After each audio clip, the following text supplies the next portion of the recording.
Hello guys, मैं आपकी अपनी शायना खत्री लेके आई हूँ एक स्पेशल गेस्ट जिनका नाम है प्रिया गामरे जी। तो उनका स्पेशल वेलकम कर दीजिए जोरदार क्लैपिंग से। तो हमारे शो में भी आपका स्वागत है जिसका नाम है गपशप विद शायना। तो आज की स्पेशल गेस्ट आपके सामने है, जो आप देख ही सकते हैं कि कितनी खूबसूरत लग रही हैं ये ब्लैक साड़ी में। और ये मतलब मुझे तो मैं सच में दिल से रिस्पेक्ट करती हूँ इनके, क्योंकि मैं इनको बड़ी सिस्टर की तरह ट्रीट करती हूँ, क्योंकि ये मेरे को छोटी सिस्टर की तरह ट्रीट करती है, ये बच्चों की तरह ट्रीट करती है मुझे। तो दीदी आपका बहुत बहुत बहुत वेलकम है और बहुत बहुत शुक्रिया कि आप यहाँ पर आई। और सबसे पहले आप हमारी ऑडियंस को अपना नाम बता दीजिए। ओके, हेलो, नमस्ते। मेरा नाम है प्रिया गामरे और मैं एक एक्ट्रेस हूँ। और शायना खत्री ने मुझे यहाँ पे बुलाया उसकी गपशप के लिए, तो मैं उसकी बहुत बहुत बहुत आभारी हूँ। Thank you so much Shaina. आपसे ना हमारी ऑडियंस इतना फैन है, बहुत ज्यादा फैन है आपके, जानना चाहती है आपके लाइफस्टाइल के बारे में, आपकी लाइफ जर्नी के बारे में। तो आप बेसिकली कहाँ से हैं? Okay, so I am born and brought up in Mumbai. Hindi sorry. हाँ। मैं मुंबई की पली बड़ी हूँ। मेरा जन्म भी मुंबई में हुआ है। मेरा पढ़ाई वढ़ाई एवरीथिंग इन थाने, मतलब मुंबई थाना जिस बाजू में ही है। सो लेकिन मेरा नेटिव मतलब मेरे पापा वगैरह या हमारा गांव है रत्नागिरी, चिपलून। चिपलो। हाँ, चिपलून रत्नागिरी। तो वहाँ का आम फेमस है। अच्छा, आम फेमस है। हाँ, रत्नागिरी भाषा के क्या रहती हाफूस है वहाँ की? मराठी। हाफूज आम। हाँ, रत्नागिरी के हाफूज आम फेमस है भाई। अच्छा। बहुत फेमस है और वहाँ की भाषा मराठी है। मराठी। कोकणी, मोस्टली वो कोकण पट्टा आता है, तो मैं कोकणी हूँ। जी ओके। तो आपका स्कूलिंग मुंबई से हुआ, जी। स्टडी आपका मुंबई से हाँ, हुआ। पेरेंट्स आपके यहीं पे रहते थे या फिर आप अकेले आए? मेरे डैड आए थे यहाँ पे जब वो 15-16 साल के थे। वो मुंबई में आए और फिर उन्होंने आर्मी ज्वाइन की। फिर आर्मी के बाद शादी हुई। फिर शादी के बाद वो यही सेटल हो गए, बिकॉज सबको पता है कि गांव में इतना इनकम सोर्स नहीं होता है। तो वो मुंबई में सेटल हुए और उन्हीं की पीढ़ी से हम सब मुंबई में है। ओके। सो हाँ, मतलब इसीलिए मेरा भी जन्म मुंबई में ही हुआ है। आपका शुरू से ही मतलब स्कूलिंग टाइम से भी ऐसा ही मकसद रहा था कि आपको आर्टिस्ट ही बनना है? नो, आपका नेवर। क्या मकसद था? मकसद था ही नहीं कुछ। मकसद वैसा कुछ नहीं था। क्या है ना कि जैसे बाकी के टीनेज होते हैं, टीनेजर्स, या ये बनना है वो बनना है, वैसा मेरा भी था। मेरे पापा आर्मी से थे और मेरे खानदान में बहुत मतलब पीढ़ियों से आर्मी में, पापा के पापा, उनके पापा सब आर्मी में रह चुके हैं। तभी ब्रिटिश के टाइम पे, फिर इंडियन आर्मी। तो मुझे भी ऐसा लगता था मैं भी आर्मी में जाऊं। मेरे मामा भी आर्मी में थे। अच्छा। तो मैं एक बार मामा के गांव गई थी, तो मामा ने मुझे बोला, मैं 12-13 साल की थी। उन्होंने मुझे बोला तेरे नॉकनीज है, मतलब मेरे दोनों नी है ना ऐसे अच्छा। जॉइंट होते हैं। हाँ तो बोले तुझे आर्मी में लेंगे ही नहीं। तो वहां हाँ मेरा सपना टूटा आर्मी में जाने का। फिर मैंने सोचा मैं पुलिस में जाऊंगी। हाँ। और फिर मैंने न्यूज़पेपर देखा था कोई, मुंबई टाइम्स या पुलिस सौफेर, sorry not Mumbai times, police सौफेर करके मराठी फिर आता था न्यूज़पेपर। न्यूज़पेपर। हाँ। उसमें इतने सारे डेड बॉडीज और इतनी मतलब ये सब देख के ना मुझे ऐसा हुआ कि मेरी हिम्मत नहीं होगी पुलिस बनने की। फिर मैंने सोचा चलो ठीक है, शादी वादी करके सेटल हो जाऊंगी, हाउस वाइफ बनूंगी, बच्चे पालूंगी। ऐसे मम्मी को देख के होता है ना, कभी मैं भी ऐसी हाउस वाइफ बनूं। ऐसे सोचते सोचते बहुत प्रोफेशंस में मैं घूमी। डॉक्टर इंजीनियर के बारे में नहीं सोचा था, क्योंकि मैं पढ़ाई में इतनी अच्छी नहीं थी। ठीक ठाक थी, इतनी अच्छी नहीं थी। लेकिन हाँ, शौक था मेरा, मकसद नहीं लेकिन शौक था टीवी देखने का। और शाहरुख खान की फैन, मतलब मैं तो पागल थी शाहरुख खान के पीछे।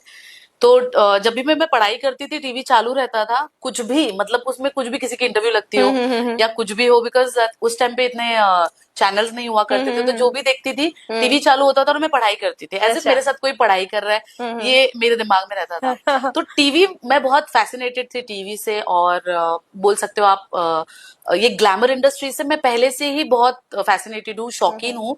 लेकिन कभी सोचा नहीं था। मेरे पापा को बड़ा शौक था, वो हीरोइंस के कैलेंडर्स लेके आते थे। पहले ऐसे कैलेंडर्स मिलते थे जिन पे हीरोइन के फोटोज होते थे और फिर नीचे जनवरी फरवरी सब लिखा तो होता मम्मी था। ऑब्जेक्शन नहीं उठाती नहीं थी? नहीं नहीं, बिल्कुल नहीं। मतलब ऑब्वियसली हमारे घर पे पापा वाज द द मेन मुखिया घर का। तो मम्मी तो कुछ बोलेगी नहीं। और वैसे भी उसमें क्या है, हीरोइंस है, उसके कैलेंडर्स है।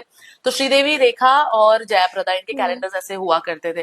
तो पापा को शौक था, मतलब हीरोइंस वगैरह, ये फिल्मों का शौक था। उन्होंने एक फोटो भी निकाला था, लीना चंद्रवरकर नाम की एक हीरोइन थी, उनके साथ ऐसे बंदूक ताने हुए फोटो जो मेले में निकालते हैं, वो एक फोटो था अच्छा। उनका। तो मेरे पापा बड़े शौकीन थे। तो शायद वो जो फिल्मी कीड़ा है ना, मुझे पापा के थ्रू मिला होगा। और पापा की ऐसी इच्छा थी कि मैं कुछ करूं इंडस्ट्री में, बिकॉज उनका तो फील्ड ही अलग था, आर्मी में थे। तो उनकी इच्छा थी। तो मुझे ऐसा लगता है कहीं ना कहीं उन्होंने मेरे लिए मैनिफेस्ट किया कि मैं इंडस्ट्री में आऊं। और वो शायद उनका मैनिफेस्टेशन काम कर गया और मैं आ गई इंडस्ट्री में।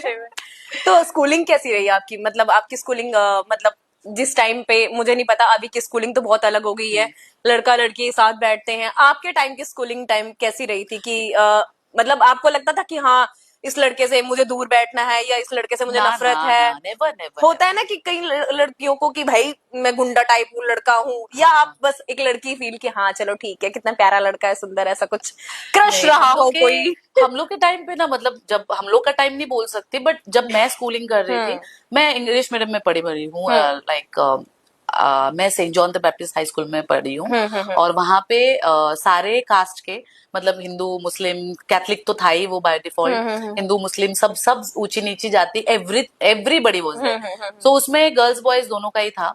और शुरुआत से बचपन से ही हम लोग लड़का लड़की साथ में ही पढ़े लिखे हैं। तो वो एक नजरिया है ना कि ये लड़का है ये लड़की है, वो हम लोग में नहीं नहीं है। थे। हम अच्छा। लोग में, मतलब हम लोग जो जो भी स्कूल में थे उनकी बात कर रही हूँ, हम हम्म। लोग में वो नजर ही नहीं थी कि ये लड़का है लड़की है, ये लड़कियों ने करना चाहिए लड़कों ने नहीं करना हाँ चाहिए, ऐसा नहीं क्योंकि किया वो गया। स्कूल में इक्वालिटी ही थी ना। अच्छा।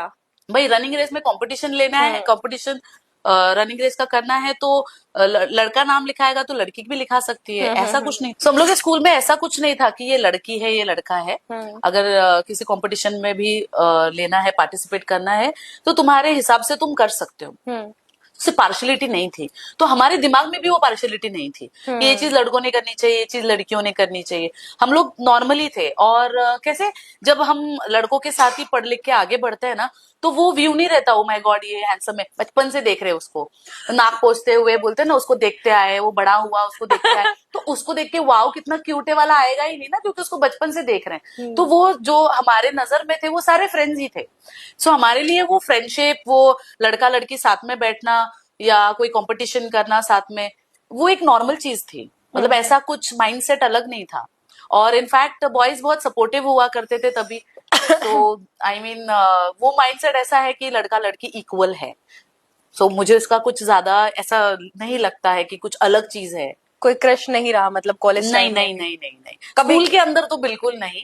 धोया है स्कूल के किसी को अंदर पकड़ नहीं। के जबरदस्त आ जा तुझे नहीं खूब नहीं, है, मैं थोड़ी लड़की को शाय, या लड़के देखो को? मैं ना टॉम बॉय थी बचपन में, बिकॉज मैं मेरे भाई के साथ पली बड़ी हूँ। मेरा भाई बड़ा होने के कारण हाँ हमेशा देखते ना आप अपने सिबलिंग को फॉलो करते हैं, तो हाँ। वैसे मैं मेरे भाई को फॉलो करती थी। और मेरे चाचा के लड़के और मेरे बहुत सारे चाचा थे, उनके सारे सब लड़के, तो उनके साथ खेलना वगैरह, मेरे भाई के फ्रेंड्स के साथ खेलना, क्योंकि लड़कियां मेरे एरिया में ज्यादा नहीं थी।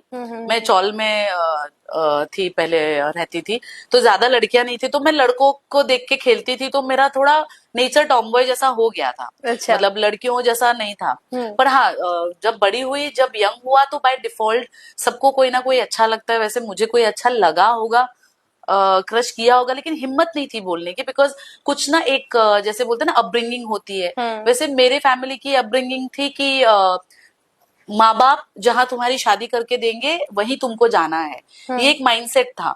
अच्छा। क्योंकि फैमिली में वैसा ही हुआ है। मेरे पापा की भी शादी उनके बड़ों ने की है, करी है, हाँ। उनके बोलते ना सभी भाई बहनों की शादी वैसी ही हुई है। तो हमें पता है कि ये स्टेप लेना कुछ पॉइंट ही नहीं है, तो वो रास्ते पे कभी गई नहीं। बस अच्छा। यही था कि खाओ पियो मस्त, पढ़ाई करो, बस। बस यही था। तो सिस्टर ब्रदर कुछ आपके क्या है मतलब? मेरे हम लोग चार हैं। ओके। मेरा एक बड़ा भाई है, फिर मैं, फिर बहन और एक छोटा भाई, हम लोग चार हैं। बड़ी ओके। फैमिली है हमारी। तो सबसे बड़े बड़े भाई हैं। बड़े भाई हैं, उससे छोटे आप हैं? हाँ, मैं सेकंड हूँ। अच्छा। फिर मेरे बाद एक सिस्टर है और फिर और एक तो ब्रदर। अभी घर से फोन आता है कि दीदी पैसे भेज दो, जरूरत है, पैसे हैं, मुझे 10,000 रुपए चाहिए, ऐसा कुछ फोन आता बोलने है की घर से? जरूरत ही नहीं पड़ती, सिर्फ इतना है। बोलते कि अरे दीदी मैं सोच रहा था कि मेरे को जिम ज्वाइन करनी है। बोला, हाँ समझ में आ गया, कितने का ट्रांसफर करना है वैसे। हाँ। हाँ, बट वो क्या है, वो हक होता है भाई बहन को। एक हक होता है बहन बोलते ना मांगने के लिए। आप मांगते हो अपने जैसे बड़े भाई से? नहीं, तभी अभी नहीं मांगती, बिकॉज अभी मेरे पास सब कुछ है। हाँ हाँ हाँ। जब नहीं था तब मैं भाई से मांगती थी, बहुत सारी चीजें मांगती थी और मेरा है, भाई देता था। है। और सबसे पहली चीज यही मांगती थी कि जब हमारे घर में कोई मिठाई आती थी, उसको उसको भी मिलती थी, मुझे भी मिलती थी, सेम मिलती थी, लेकिन मैं हमेशा थी वो वाला देना, वो मुझे ज्यादा पसंद है। तो वो अपनी प्लेट में से दे देता था मुझे मिठाई। वो वाली चीजें मांगती थी मैं उसको। मैं उसने मुझे बाइक चलाना सिखाया, उसने मुझे टू व्हीलर चलाना सिखाया, साइकिल चलाना सिखाया।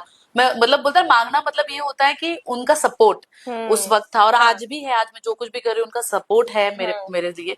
हाँ, पैसा ये हम लोग का बोलता है ना, वो चलता रहता है भाई बहनों में। हम्म। सो वो मांगते, वो हक से मांगते, और उनको पता है। एक फ्रेज जब ऐसा आया था कोरोना के टाइम पे, जब मेरा काम नहीं चल रहा था, इंडस्ट्री बंद थी, मेरा कुछ भी नहीं हो रहा था, और मेरे दोनों भाई बहन, जो छोटे भाई बहन है, वो वर्क फ्रॉम होम कर रहे थे। तो तभी ऐसा था कि मेरे पे ऐसा सिचुएशन आया था कि मेरे पास पैसे नहीं थे, तभी उन्होंने मुझे भी हेल्प किया। So it's just give and take between your siblings. तो ये बहुत अच्छी बात है कि जब हम भाई बहन एक साथ रहते हैं तो एक दूसरे को मदद करते हैं और एक दूसरे को गिव एंड टेक करते हैं। So it's okay. पेरेंट्स आपको सपोर्ट करते हैं इस चीज जी। को लेके? इस मतलब ये इस क्या है? मेरा मतलब कि इंडस्ट्री में आने को, अच्छा, इंडस्ट्री कि में। हमारे पेरेंट्स है जैसे हम हरियाणा से हैं, तो हमारे में ये जो फिल्म लाइन है इसको बेकार माना जाता है कि अगर कोई लव सॉन्ग भी है, कोई अगर हाथ टच कर रहा है या हक कर रहा है तो पीट दिया जाता है घर में। आपके पेरेंट्स इसे कैसे देखते हैं? अरे मैंने बोला ना, मेरे पापा ही चाहते थे कि मैं इंडस्ट्री में आऊं। तो मम्मी ने भी सपोर्ट किया? यस यस यस, मम्मी ने भी सपोर्ट किया। और मेरे घर में, जैसे मैंने बोला ना कि पापा आर्मी से थे, वो फ्रीडम में बिलीव करते हैं कि बच्चों को वो करने देना चाहिए जो वो चाहते हैं। सो जब मैंने सोचा भी नहीं था, लेकिन कुछ हुआ, पापा के ही पहचान के थ्रू इंडस्ट्री में एंटर हुई, और एक बहुत मेरी लाइफ की एक जर्नी है। वो सब करने के बाद मैं यहाँ पे पहुंची हूँ। So my family is always supportive. मेरे मम्मी डैडी भाई बहन सब सपोर्टिव है। मैं कुछ भी करूँ, उनको इतना पता है कि ये मेरी बहन है और ये सही करेगी, ये कुछ गलत नहीं करेगी। सो उनका एक सपोर्ट है। फिर जो रिलेटिव्स हम लोग बोलते हैं, जो नैगिंग करते कुछ भी बोलते हैं, उनका तो मेरे पापा भी नहीं सुनते और मेरी माँ भी नहीं सुनती और हम लोग भी नहीं सुनते। सो जो अच्छा बोलते हैं उनको वेलकम है, जो नहीं बोलते हैं भीड़ कम है।